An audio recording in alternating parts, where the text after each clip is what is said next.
My main man, Matt George, ABC 10 is in the building. First of all, I want to say to Matt, um, same thing I said to Kyle when I saw him. And I say to James and I say anything. And I didn't tweet it because I want you to see me. I want you to hear me and know that it's real. I'm sorry, dog. I'm sorry. I am happy for the city of Sacramento, but I am hurt for guys like yourself.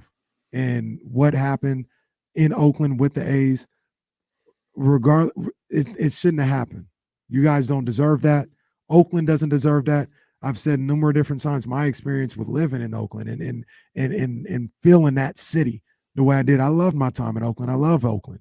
And those people didn't deserve that. You didn't deserve that. And like I said, one of the reasons I thought about this all night, and one of the reasons I didn't tweet it out is because I knew I was going to see you. I knew I was going to see Kyle. I knew I was going to talk to these people. And I wanted you to see me. I wanted you to hear me. It's not disingenuous. It is real. I am sorry. I am so sorry for what you guys had to go through. Well, Kenny, I want you to know that one thing I don't doubt is that you do care. And I think a lot of people do care. That being said, man, I'm not gonna lie to you. You've said stuff, especially over the last half an hour, that have pissed me off. Talk to me. And I'm like, I'm coming from the perspective of I had a job to do today, man. I was in a room with Dave Cavill. I can't stand that man. I was Mm. 3 feet away from John Fisher. I can't stand that man. John Fisher, by the way, who stepped up to the freaking podium and said he's so excited for the A's to play in an intimate ballpark to watch players like Aaron Judge hit home runs. That's how tone deaf this doofus is, only to run away and before any media could answer or ask him any questions, like the coward that he is and the coward he has always been throughout this entire process. So I know this man. You've been saying things all day long. One of the things you've been saying, it's 100% true. You've been saying this is a great day for Sacramento. It is. It is a great day for the city of Sacramento. I want you to know that every time you say that to an Oakland A's fan, to an A's fan that's grieving right now, this might be one of the best days in the history of Sacramento. This is the worst day of an Oakland A's fan's life. So every time you're saying something like that, you're spitting on the grave. And I know you don't intentionally mean to be doing that, but if you're having a party upstairs, you're banging on the floor, and the downstairs neighbor, which is the Oakland A's fan, is grieving a little bit.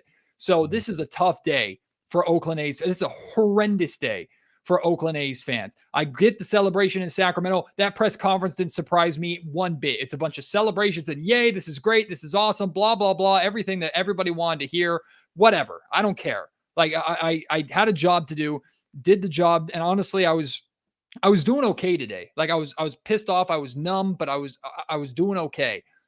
When I was driving home and I heard you start talking about Fisher going to Las Vegas and Fisher ramping up to Las Vegas, that's where you pissed me off. That's where you lose me. And this is where people like yourself say, man, I understand what A's fans are going through. A's fans, I feel your pain. I understand your struggle. No, you don't. You have no freaking clue because of comments like that. Because if you understood anything that Oakland A's have been through under John Fisher over the last 2 decades, you'd understand that there's no chance Fisher is going to ramp up into Las Vegas and suddenly start spending money a year or two before they go to Las Vegas to put a good product on the field. His hope is that somehow the Billy Bean-led A's or Moneyball-led A's or whatever stumble into great talent in a World Series window like they did with Simeon and Olsen and Chapman in 2018, 2019. That's his hope, that maybe Zach Geloff and Tyler Soderstrom and these other young players can suddenly become a really, really good team before they have to pay him. That's the only way that the A's bring a good, talented team into Las Vegas.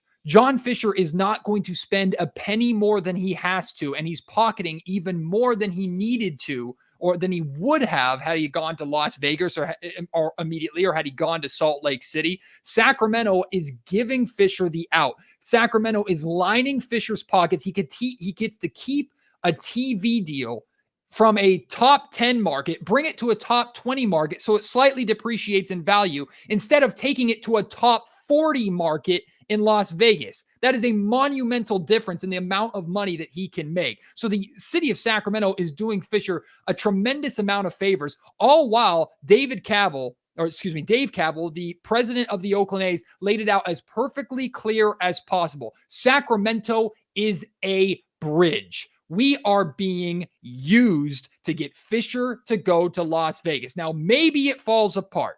Maybe Vivek gets to keep the team here in Sacramento. That's the circumstance that I'm rooting for at this point, because I know the days of the A's in Oakland are done, and I hate that I can even say that. But maybe that happens. Or maybe Sacramento supports the team so well that MLB decides to expand to Sacramento. These feel like pipe dreams at this point, but I'm not focused on that today. I'm focused on the team that is losing, or rather the city that is losing their team, who is coming to Sacramento, where the president is telling you in clear black and white statement, so nobody doesn't misinterpret what's going on here. This is a path to Vegas. This is a bridge to Vegas. That's all this is. So we get 3 years, maybe a fourth year option on this deal, maybe 4 years of baseball in Sacramento. You know, it's going to be cool. I think it's going to be cool. I think it's going to be awesome to watch the best baseball players come through Sacramento. And I hope it's a good thing for this city. I genuinely do. But I'm certainly not going to celebrate it. And I'm not going to be naive enough to think or say some of the things that you just said, Kenny. And I don't mean that disrespectfully. It's just you don't understand. Fisher is not going to spend money and ramp up to try and make this team good going into Las Vegas. The reason why he's going into Las Vegas is the same way he's bringing the A's to Sacramento. It's to cash in on fans that are not fans of the Oakland A's who are just willing to watch baseball. He's trying to go get that tourism money in Las Vegas. That's why they're going there, because all of Las Vegas does not want him. Las Vegas does not want the A's, but they're going because of tourists. They're going because a Boston Red Sox fan might be willing to spend a weekend in Vegas, gamble all his money away, and go watch the A's and Red Sox play 2 or 3 times. That's why he's going to Vegas, not to build a good product. It's the same BS that we were hearing about. Hey, once I build a waterfront ballpark in Howard Terminal, then I'll start to spend money on players. Then I'll re-sign Matt Chapman and Matt Olson. None of us ever believe it. You know why? Because it doesn't fit who he has shown to be time and time and time again. So, a couple things that were said there. Number one, when we talk about, like, I want you to work with me as much as you can. I will. And be real. I love your emotion, but let's be real. The reason why, and I don't know, Fisher, I don't trust this guy as far as I could throw him. I don't, from what I know of him, I don't like him. Cavill, I don't like him either. For what I know of them, they seem slimy. You've had more interaction with them and said, you know, everything that they've laid out before. I get all that. But I will say this. You talk about what he did with Matt Chapman and all these other guys and didn't pay them and all that, and he's trying to go the cheapest way. Matt, with all due respect, that's because he didn't want to be there. That's all part of the plan. Mm-hmm. He didn't want to be there. So he didn't do that. Maybe he did it because that's who he is, but he didn't do it because that's just how I want to run a team. He does the same thing with earthquakes. He's getting money coming in from that or whatever the case may be, so he doesn't have to do it. You talk about Vegas. The reason why I'm talking about ramping up, not because he's some type of good owner, but tell me if I'm wrong when you talk about business. If he's putting in $500 million on the stadium, how do you get that money back if nobody's going to the game? In Vegas? Yes. People are going to go to the games. There ain't nobody going to 30,000 people. The hotels don't have enough for 30,000 people to fill that place up and to get season tickets. You have to put a product out there that will entice people to get that. Now, here's what I believe about John Fisher. Once he gets his money back and he's got the stream going and he's done that work, then he'll relax and do whatever like he does with the earthquakes. But weren't the earthquakes good for a little minute and then they got the new stadium and now they're who they are? Is that off or is that on? That's what a con man does. He sells you a dream. He sells you a dream to get your money. And then once the money's there, then he craps all over the product. And that's all I'm saying. I'm not saying John Fisher is this great owner. I'm telling you what a con man does. And he's putting in 500. He's got to make the money back somehow, some way.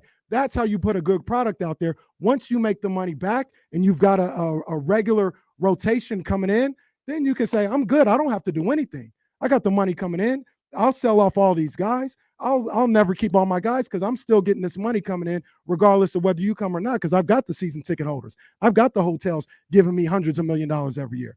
That's all I'm saying. I ain't saying he's a great owner. So we're on the same road, but we're going in 2 different directions because it all has to do with money. But here's the thing. John Fisher, when he first John Fisher's been running the A's this way since he first purchased and acquired the team. So, I mean, he obviously wanted the team enough to own a baseball team, and they were the Oakland A's. So he wanted the team enough to purchase them in Oakland. So clearly, it didn't matter where the team was initially, and he's been running the team like this since day one. He's been running the team to pocket revenue share and try and keep as low of a payroll as possible and luck his way and stumble his way into a World Series maybe before he has to pay players. The other reason he's coming to Las Vegas is because it massively appreciates the value of the organization. As soon as that ballpark is built, as soon as this team goes to Las Vegas, the worth of the organization explodes tenfold. It's all revenue. It's all equity. Now there's something in place, at least as far as I understand with the agreement in Vegas, there's something in place with the owners to where if he sells, he's got to pay back a whole lot of money to the owners and stuff like that. So I don't think he's going to sell right away, but it's about equity, right? He's got a tremendous amount of equity day one. As soon as that ballpark is built, the second he steps onto Las Vegas soil and he is there to stay, his equity is through the roof. So he's already cashing in. He's already making money on that alone. Plus the amount of public funding that Las Vegas is ponying out to give to him. And he's already saving money because for some freaking reason, MLB owners are waiving his relocation fee. He is already getting the cheapest route possible to the biggest possible appreciation of value and equity that you can get. He's winning on all levels. So why? He's doing that now with not just the worst team in the MLB, not just with the lowest payroll in the MLB, literally one of the worst teams in MLB history, and they're giving this all to them. And Sacramento is lining up saying, come play in our ballpark. We don't care how piss poor your team is, and there's no reason to believe it's going to get any better unless Mark Kotsay pulls off a miracle or somehow their farm system turns into something great, which is possible. Like Fisher is not going to be, there's no reason to believe, hope, or even consider the possibility of Fisher putting money into the organization, into the A's while they're here in Sacramento. You're selling people a false likelihood, a false prophecy. It's not going to happen. I'm telling you that as someone from an A's perspective, an A's fan perspective, who knows how this man has operated, how he's always operated. Him coming to Sacramento into a minor league ballpark as a bridge to get to where he wants to go is not going to be the thing that gets him to start spending money. First of all, I didn't say that's what he was going to do. I brought up a scenario. You're right. What could happen. You're right. And that's all I did. I talked about a scenario, what could happen, and what I've been here. Have you been hearing the same things where he's not trying to go into Vegas as a loser, right? Because Vegas has said numerous, or maybe I'm listening to Vegas people, but they're like, don't come in here with the same team. That's all I'm saying. That's where the conversation came from. John Fisher has never cared about winning and losing. He's never cared about winning and losing. He cares about getting to Las Vegas and lining his pockets. That's the only thing. I don't disagree with that. But one way to line your pockets is you got to get people in those seats. And Vegas has told him, maybe I'm listening to Vegas people as opposed to California people, but Vegas people have already told him, don't come here with no loser. We don't support a loser. We got the Golden Knights. We got the Raiders and all this other stuff. We don't need a loser to come in here. The Raiders are losers. They've never been good. And the Raiders fill their stadium by opposing teams' fans and tourists. Now, comparing football to baseball is not even close to fair. So that's where I'll stop the comparison. But I do see people compare, like, look how successful the Raiders are. The Oakland A's are going to be successful in Vegas too. That's not even remotely close to the same thing. I know that's not what you're saying. I'm just drawing a parallel there. But the Raiders are losers. But Las Vegas also doesn't understand who they're going into business with. Those who do understand are the ones that are fighting against it or who did fight against it. Las Vegas understands money. That's all they understand. And they understand that bringing an MLB product to Las Vegas will make people money. Everybody in this situation only cares about money. Vivek might also care about bringing something to Sacramento full time. To which case, like, I admire him for that, and I have all the appreciation in the world for Vivek and what he's done for the city of Sacramento. The way he's going about it, I completely disagree with. Ripping it out of Oakland, I do think is hypocritical, considering some of the things that he did or the things that he did to keep Sacramento here. But my whole point is this: like, I don't think Fisher cares about a winner or a loser. I don't really think Vegas cares about a winner or a loser, because in Vegas, it's all about making money, and the fans that they're going to put in those seats, whether it's 33,000 or not, it's going to be tourism fans. It's not going to be people that live in Las Vegas already avoid the Strip at all costs. They're not going to go to the Strip 81 times a year to watch the Oakland A's unless somehow the Oakland A's somehow get Shohei Ohtani or Aaron Judge in a uniform, which they're never going to do. No, I agree with you. I think it's going to be a lot of tourism there, and especially when you talk about baseball, for sure. I do think Vegas supports their teams, though. I think the Golden Knights, one of the highest attendance teams in the NHL. I think it's hard to tell because the Raiders aren't necessarily this good team, but they made the playoffs that one of the first 2 years they were there, and it was lit in Allegiant Stadium with Raider fans for those final games when they were trying to make the playoffs. So I think Vegas can do that. But we do agree about John Fisher. I don't think he's any good. I'm telling you how a con man works, and that's how a con man works. A con man, that's all. That's my whole thing with it. Now, when you talk about Sacramento, I understand what you're saying, Matt, and I've tried to be respectful to that plight and to that situation. I understand that, but this is Sacramento. I got a radio show in Sacramento, California, talking to these people and these residents. And you hate when I say this phrase, but I've explained it a number of different times. The game is the game. We love the Kings. The Kings got here on blood money, right? Like, that's what I mean when I say the game is the game. The Kings got here in blood money. You know, I know you did your research and read the story, the intricate details of how they got here. Don't nobody think about that? We always talk about how great it is. The Golden One Center is here and the Kings and all this other stuff. Don't nobody talk about Kemper Arena. Don't nobody talk about the little Scott Gilbransons in Kansas City. So the same way we don't talk about that, I don't think that the people that are excited, whether it's the workers or the fans or the citizens of Sacramento, should be looked at any differently for getting Major League Baseball in their city with an opportunity to get professional sports. I got no problem with Sacramento fans who are excited today. I don't have an issue with it. I understand why. If you're excited, if you're a Sacramento fan, I mean, you had a caller call in earlier that say he's a Texas Rangers fan from Sacramento and he's excited to watch his team play here. Hell yeah. Like, I got no problem. Fans are going to fan however they want to fan. What I will always push back against, one, you can't expect me to ever celebrate this, even though it's in my hometown, because I think this is a tragedy. And you don't have to understand that opinion. You don't have to agree with that opinion, but that's my truth. That's the reality of what Oakland A's fans are going through. It is a tragedy. This is not a day for celebration. It might be for some of y'all. It's not for us because of everything that we've gone through. Also because of the man that is benefiting while the people that deserve to have a baseball team, they're the ones losing.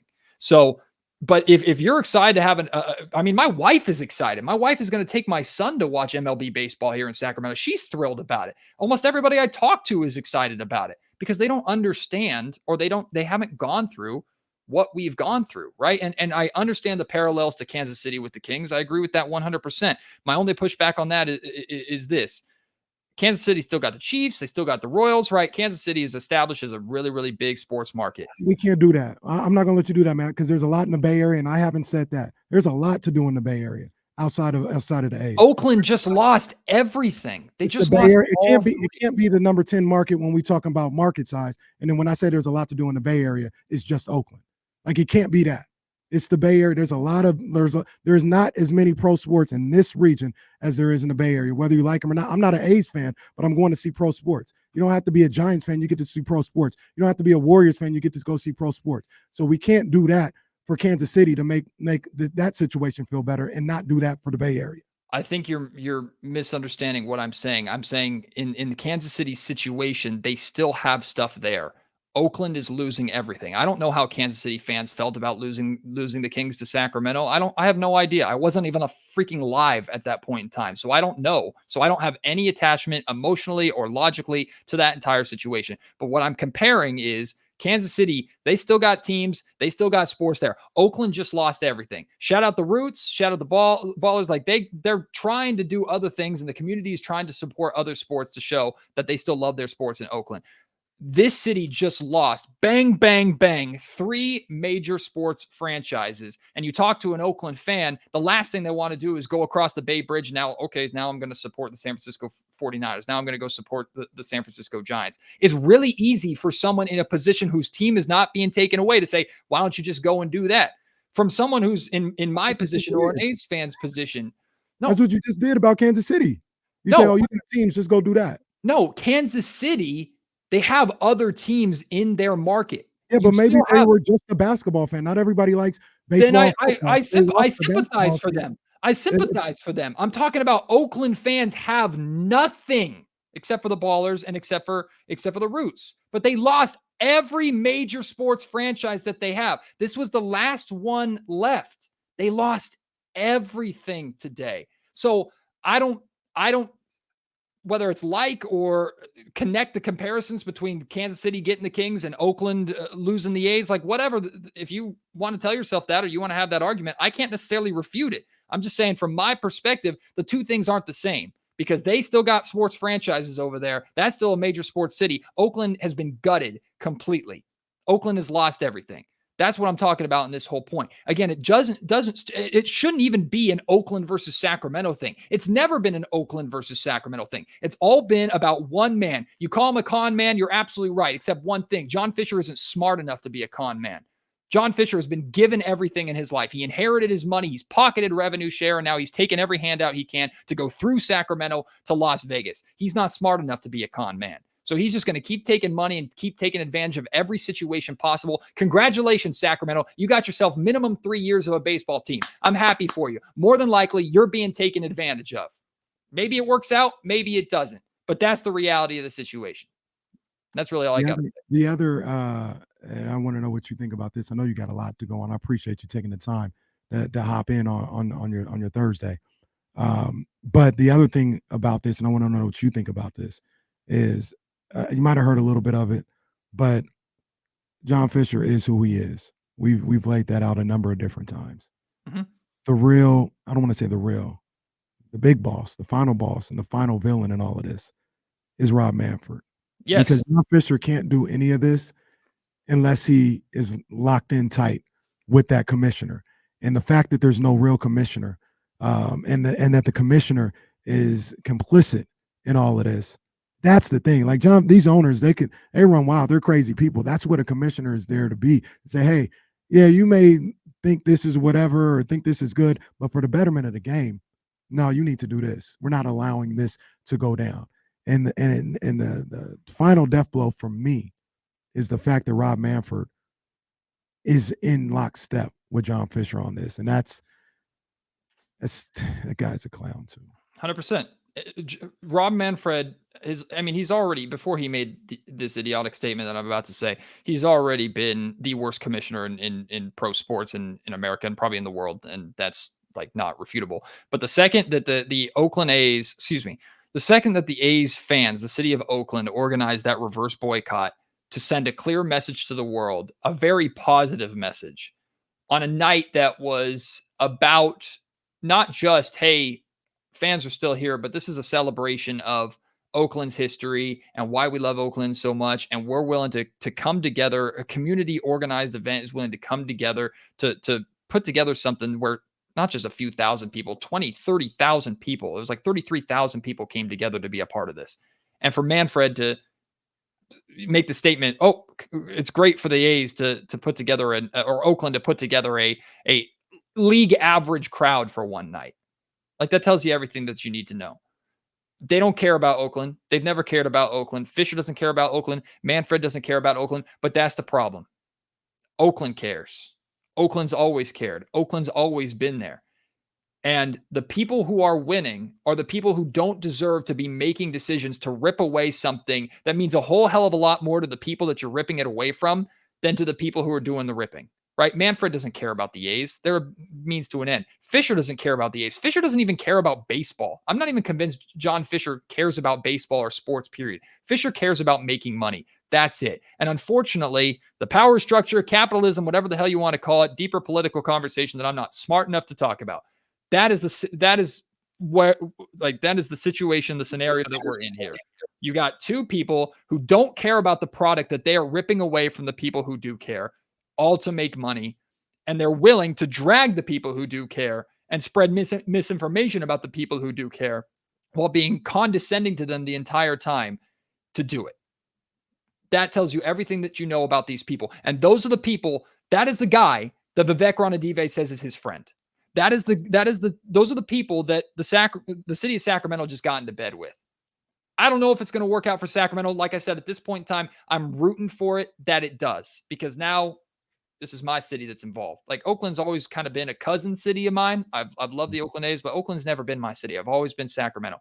This is happening to my city now. And I'll be damned if Fisher and Manfred and Major League Baseball and all these chums that I saw out there tonight or this morning, they use Sacramento and take advantage of Sacramento in any way that could possibly hurt my city. I don't think that's going to happen, because I think there are people here in Sacramento, maybe unlike Oakland, that are savvy and aware of what's going on and are going to fight the right fight and make sure they're not getting taken advantage of. I certainly hope so, but I'm calling a spade a spade. Fisher and Manfred have shown themselves to be snakes their entire career. And now you just invited them into your city like suddenly they're not going to be that anymore.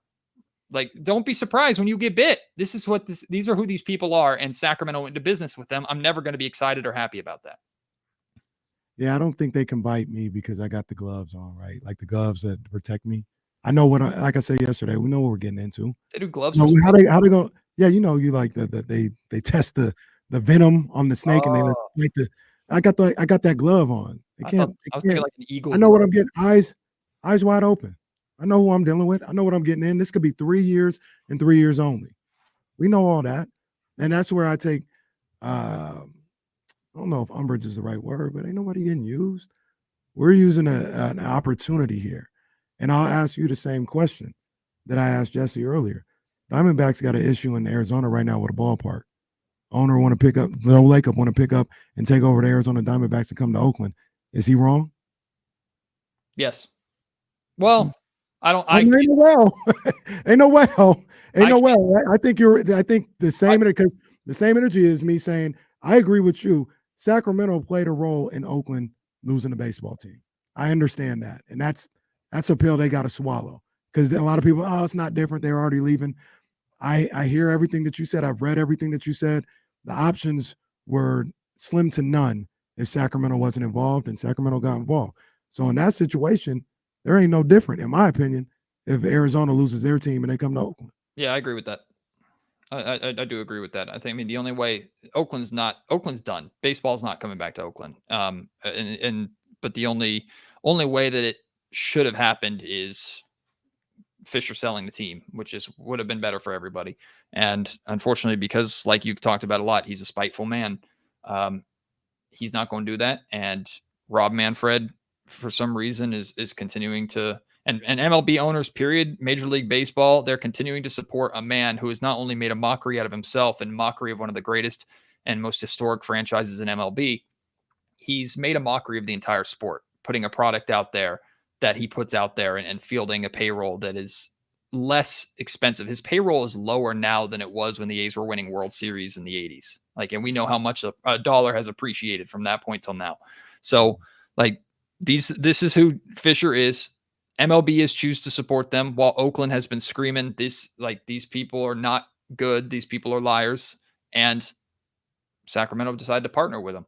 Again, maybe it benefits Sacramento.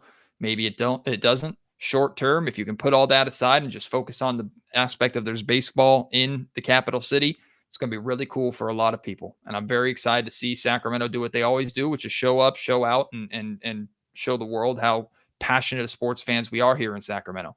But just as passionate as I am about Sacramento sports, I'm just as passionate about Oakland sports. And Oakland fans have always been passionate, and they've been treated like crap for a long, long, long time. And they just got the final nail in their coffin. They just got the death blow today. So it's a situation where you don't have to be sympathetic if you don't want to, but understand that to make your pipe dream possible, to make your baseball rental possible, hearts had to be broken. Game's the game, if that's how you want to say it, to ever just sum it up, to make yourself feel better, or you want to talk about it any other way, just however you need to tell yourself. And if you want to go support whatever you want to do, I ain't judging you for that. If you want to be excited about it, again, I'm not judging you for that. Just want you to understand what you're supporting, who you're supporting, and who your city just got involved with, because they're not good people. Hey, man, like I started off saying, and we got to get out of here, but I started off saying, and I mean it, I'm sorry. Hey, you my dog. You may not always agree or like the things that I have to say. You may not be happy with me right now, but you my dog. I feel terrible for what you had to go through with this sports situation. And yeah, man, I like I said, I can't sit up here and say I know exactly what happened. I didn't lose the Kings or anything else like that. So I'm not going to sit up there and pacify you by saying like I know what you're feeling. I don't know. But you my dog. I'm sorry. I felt terrible for what happened. And it's love over here, man. It's love, dog. Yep. Appreciate it. Matt George, ABC 10. Check him out all through the night with King stuff. Big game in New York for the Kings. So he's going to be talking about that. Locked On